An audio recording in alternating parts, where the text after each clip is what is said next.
అదే RTV app వార్తల్ని క్షణాల్లో చదివే అవకాశం ఉంటుంది. ఒక న్యూస్ పేపర్, ఒక టెలివిజన్ ఛానల్ మీ చేతుల్లో ఎప్పుడూ ఉంటాయి. ఇవాళ మన ధర్మం బతికి ఉండాలి, మనం బతకాలి, మన ధర్మం బతకాలి అంటే నరేంద్ర మోదీ గారు ఉండాలని ఈరోజు ప్రతి ఒక్కరూ భావిస్తున్నటువంటి తరుణం. మరి ఎన్నికల ప్రచార కార్యక్రమంలో భారతీయ జనతా పార్టీ ఒకవైపు మేము చేసిన పనులు, నరేంద్ర మోదీ గారి ప్రభుత్వం ప్రజలకు చేసినటువంటి పనులు చెప్పుకుంటూ ఇక్కడ గతంలో ఉన్నటువంటి టీఆర్ఎస్ పార్టీ కానీ, ఈరోజు అధికారం ఉన్నటువంటి కాంగ్రెస్ పార్టీ కానీ నరేంద్ర మోదీ గారిని దుర్భాషలాడుతూ ఒక దేశ ప్రధాని అనేటటువంటి గౌరవం కూడా లేకుండా అడ్డమైనటువంటి భాష మాట్లాడుతూ ఈ రాష్ట్ర ముఖ్యమంత్రి గారు తాము చేసిందేదో చెప్పుకోకుండా ఈరోజు వచ్చినప్పుడల్లా ఇప్పటికీ ఈ పార్లమెంట్ ఎన్నికల్లో ప్రచారానికి 6 సార్లు వచ్చిండు. మహబూబ్ నగర్ పార్లమెంట్కి 6 సార్లు వచ్చిండు. నిన్న ఆయన నోటితోనే చెప్పిండు, ఆయన ఎమ్మెల్యే ఎలక్షన్లలో ఒకసారి వచ్చిపోయినా మీరు నన్ను గెలిపించిండ్రు, మరి ఇప్పుడు 6 సార్లు వచ్చిపోతున్నాడు. మరి ముఖ్యమంత్రి అయ్యింది రోజు, ఆ రోజు ముఖ్యమంత్రి కూడా లేడు ఆయన. మీరు ఎమ్మెల్యేగా నన్ను గెలిపిస్తే నేను ముఖ్యమంత్రి అవుతా అన్నాడు. మరి ఈరోజు ముఖ్యమంత్రి అయిన తర్వాత 6 సార్లు ఒక పార్లమెంట్ అభ్యర్థిని పాలమూరు జిల్లాకు అనేక సేవలు అందించి ఈ జిల్లా సాగునీటి ప్రాజెక్టులో, తాగునీటి ప్రాజెక్టులో, విద్య వైద్య రంగంలో, ఈ జిల్లాలో గ్రామాన ఇన్ఫ్రాస్ట్రక్చర్లో, ఈ ప్రాంతంలో మంత్రిగా సేవలు అందించి జిల్లా అభివృద్ధికి కృషి చేసినటువంటి నేను ఈరోజు భారతీయ జనతా పార్టీ పార్లమెంట్ అభ్యర్థిగా పోటీ చేస్తుంటే వాళ్ళు ఏం చేశారో జిల్లాలో చెప్పుకోవాలి, కానీ వాళ్ళు ఏం చేసిండో ఏం చెప్తలేరు. జిల్లాకు రేవంత్ రెడ్డి గారు గతంలో 2 సార్లు ఎమ్మెల్యేగా ఉన్నారు. రేవంత్ రెడ్డి నువ్వేం చేసినావో నువ్వు చెప్పు, నువ్వేం చేసినావో చెప్తలేవు. అరుణమ్మ ఏం చేయలేదని చెప్తున్నావు అంటే పెద్ద జూటా మాట ఈరోజు రేవంత్ రెడ్డి గారు చెప్తున్నారు. అసలు జిల్లాలో మీరు ఉన్నారా? జిల్లా విషయాలు మీకు తెలుసా? మీరు మాట్లాడి అడ్డగోలుగా మాట్లాడి మళ్ళీ కొందరిని తయారు చేసిండ్రు. కులం పేరు మీద అరుణమ్మని ఏదో రాజకీయం చేసి మీకు ప్రజల లోపల అరుణమ్మకు మీద ఉన్న విశ్వాసాన్ని ఓర్చుకోలేక మీరు ఇవాళ మాట్లాడుతున్నారు. ఇప్పుడు నా మీద కచ్చ లేదు, ద్వేషం లేదు, నాకు ఆమె సాటే కాదు అని మాట్లాడుతున్నారు. మరి వారికి సాటే కాకుండా ఇంతగానం నన్ను టార్గెట్ చేయాల్సిన అవసరం ఏమొచ్చింది? వాళ్ళు కళ్ళు మూసుకొని ఎలక్షన్ గెలిచేయచ్చు కదా. 6 సార్లు వచ్చేదేమి, వచ్చినప్పుడల్లా అరుణమ్మ మీద దండయాత్ర చేసేదేమి?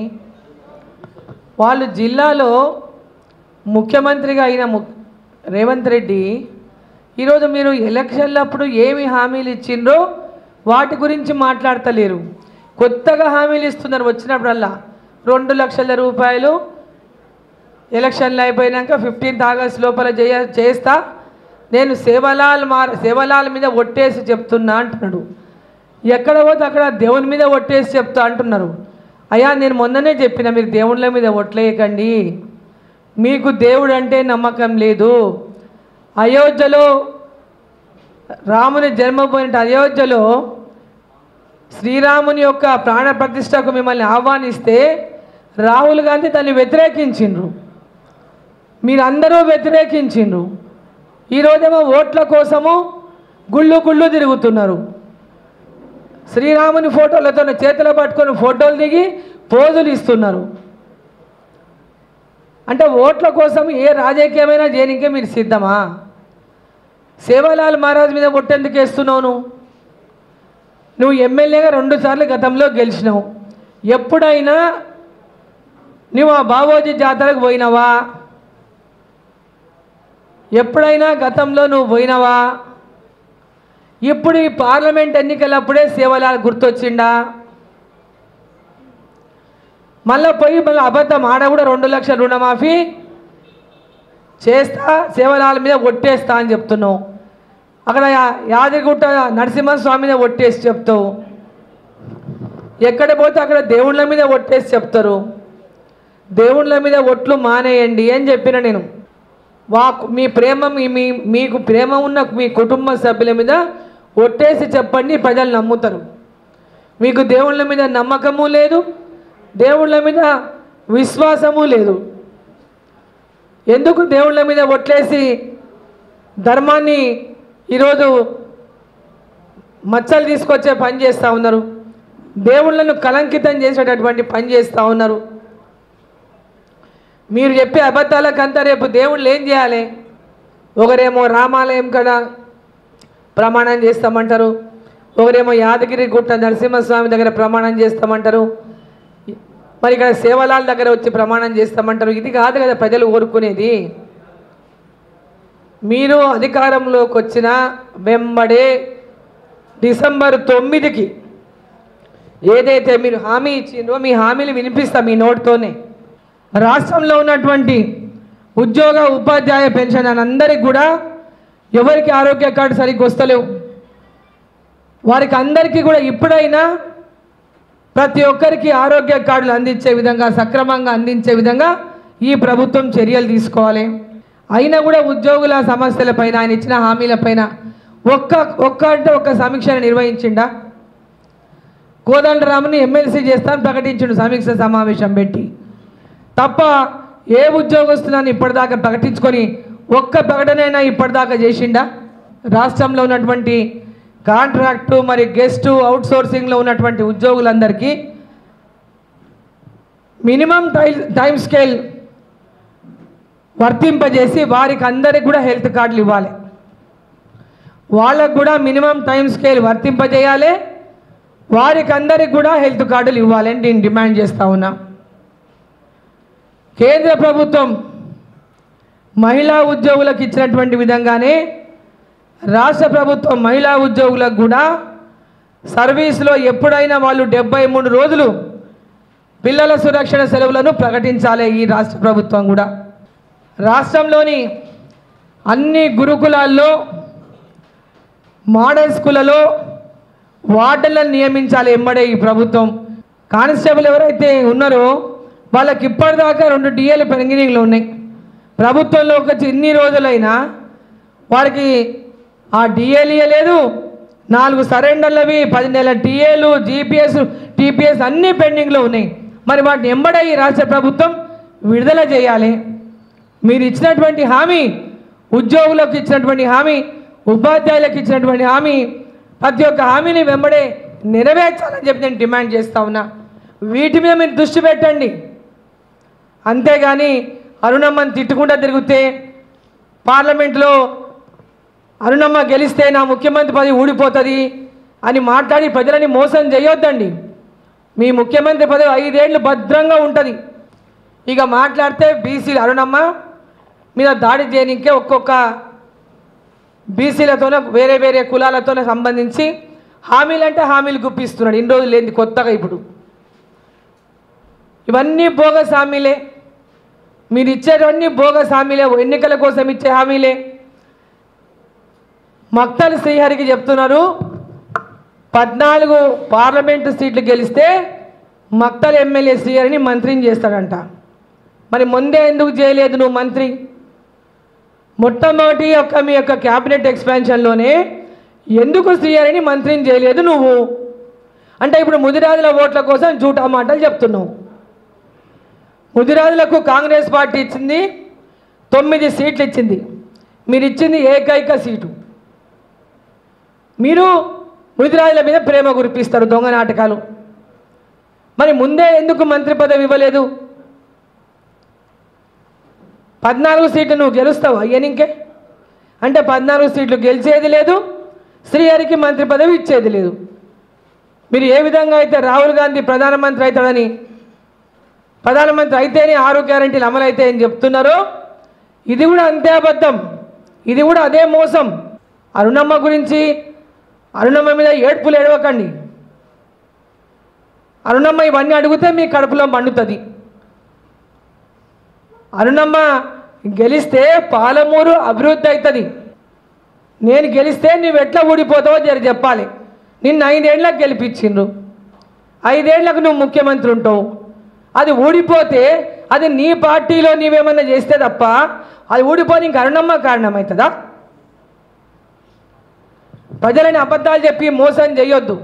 ఈరోజు పాలమూరు జిల్లాలో కానీ పాలమూరు పార్లమెంట్లో కానీ సాగునీరు రావాలన్నా తాగునీరు రావాలన్నా రైల్వే లైన్లు ఉండాలన్నా ఈ ప్రాంతంలో స్టేట్ హైవేస్ను నేషనల్ హైవేస్గా మార్చడం కానీ ఈ ప్రాంతంలో సైనిక స్కూలు రావాలన్నా కానీ ఈ ప్రాంతంలో IIIT రావాలన్నా కానీ ఈ ప్రాంతంలో మన ఆసుపత్రులు అప్గ్రేడ్ కావాలన్నా కానీ ఈ ప్రాంతంలో ఎయిమ్స్ హాస్పిటల్ రావాలన్నా కానీ ఈ ప్రాంతంలో ఏ రకమైనటువంటి అభివృద్ధి జరగాలన్నా ఇక్కడ డీకే అరుణమ్మ గెలిస్తేనే సాధ్యమవుతుంది. కేంద్రంలో నరేంద్ర మోదీ గారు ప్రధానమంత్రి అవుతున్నారు. ఇక్కడ పార్లమెంట్లో డీకే అరుణమ్మ గెలిస్తే మన పాలమూరు అభివృద్ధి చెందుతుంది. ముఖ్యమంత్రిగా నువ్వు చేయాల్సిన పని నువ్వు చేయి. నరేంద్ర మోదీ చేసే ప్రతి పని ప్రజలకు అందించే బాధ్యత డీకే అరుణమ్మ తీసుకుంటుంది.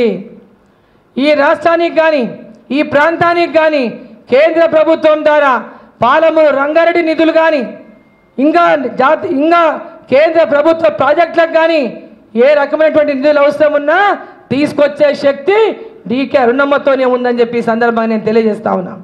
అరుణమ్మ గెలిస్తే నా ముఖ్యమంత్రి పదవి పోతుంది, అభివృద్ధి ఆగిపోతున్నటువంటి అబద్ధాలు చెప్పి ముసలి కన్నీరు గార్చి ప్రజలను మోసం చేయొద్దు.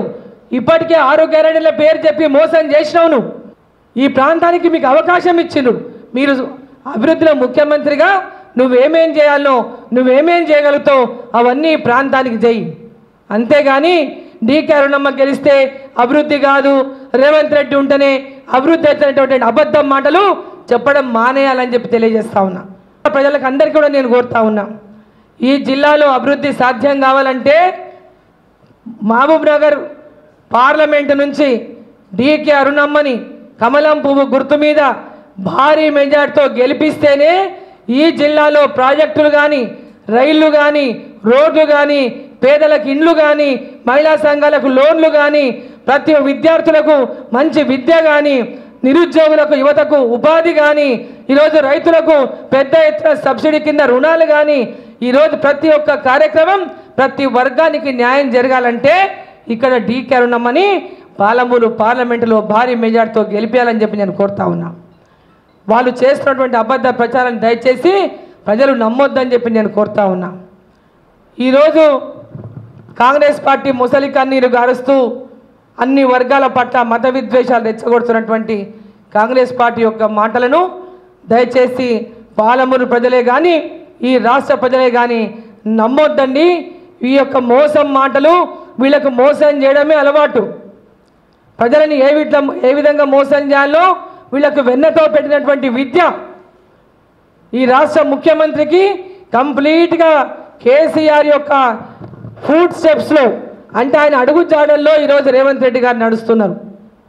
అబద్ధాలు చెప్పి ప్రజలని మోసం చేయాలి, అడ్డగోలుగా తిడితే మమ్మల్ని నమ్ముతున్నాను అనుకుంటున్నాడు. కాబట్టి నేను కోరుతా ఉన్నా, ప్రతి ఒక్క పాలమూరు బిడ్డ, ఈ ప్రాంతము బిడ్డ అయినటువంటి మీ పాలమూరు బిడ్డ అయిన అరుణమ్మకు భారీ మెజార్టీతో గెలిపించండి, ఈ పాలమూరు అభివృద్ధికి తోడ్పడండి అని చెప్పి నేను కోరుతా ఉన్నా. నమస్తే అండి. ఇది వ్యాపారం గురించి కాదు, ఓటు గురించి. ఎన్నికల్లో ఓటు వేయడం మన హక్కు మాత్రమే కాదు, కర్తవ్యం. ఎంతో మంది మహా నేతలు శ్రమించి ప్రాణత్యాగం చేసి ఈ అవకాశాన్ని మనకిప్పించారు. అందరూ ఓటు వేద్దాం. ఎందుకంటే ఓటు హక్కు ఊరికే రాదు. నా ఓటు ఎవరికో తెలుసా? అది సీక్రెట్ అండి.